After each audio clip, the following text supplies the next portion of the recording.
welcome back to the Folklore Podcast. Today we're going to talk about well-known from Kalimantan, Indonesia, called the Weeping Stone.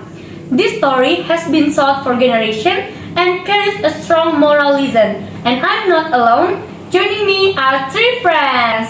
Hi guys! Hi, I'm excited about today's episode. This story is one of my favorite. Hello, glad to be here. The Weeping Stone is such a classic tale. Hi guys, I'm here too. I think this story is sad, but really powerful. Guys, alright, let's start by retelling the story. Alice, Adele, and Gladys, could you give us a quick recap? Sure, the story is about a beautiful young girl who lived with her poor mother, a widow. Even though the mother loved her daughter, the girl often felt embarrassed by her mother's appearance. And one day, when they went to the market together, the mother carried their things, but the daughter felt so ashamed that she denied having such a poor mother. She even told people that the old woman wasn't related to her. That's just heartbreaking. The mother was so hurt that she prayed to God, asking for justice. As a result, the girl slowly turned into a stone. What's unique is that the stone was said to cry, with tears running down her face, hence the name the Weeping Stone. So what do you all think is the main lesson from this story?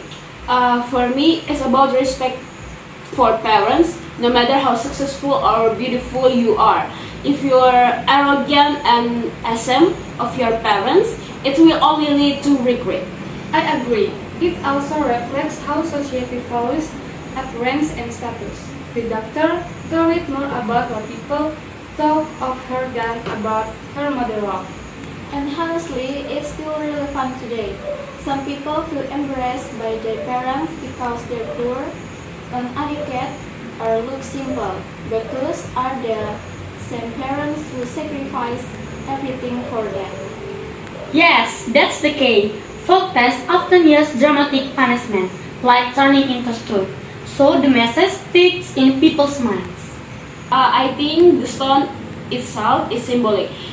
It shows how cold and lifeless a heart becomes when you don't respect your parents. That's a great point. And the tears from the stone, to me, that represent internal regret. Once you've hurt your parents, sometimes it's too late to say sorry. Exactly. It's like the story warned us, don't wait until regret turns into something permanent. Appreciate your parents while they're still here. Okay, thank you guys. So, if we bring this story into modern times, what can young people learn from it? I say gratitude. Instead of being ashamed, we should be proud of our parents, no matter their condition. Yeah, because success isn't just about you, it's built on your parents. Sacrifice, even if they don't have fancy job or education. And respecting your parents brings blessing. Their prayers are powerful more than any material wealth. Well said.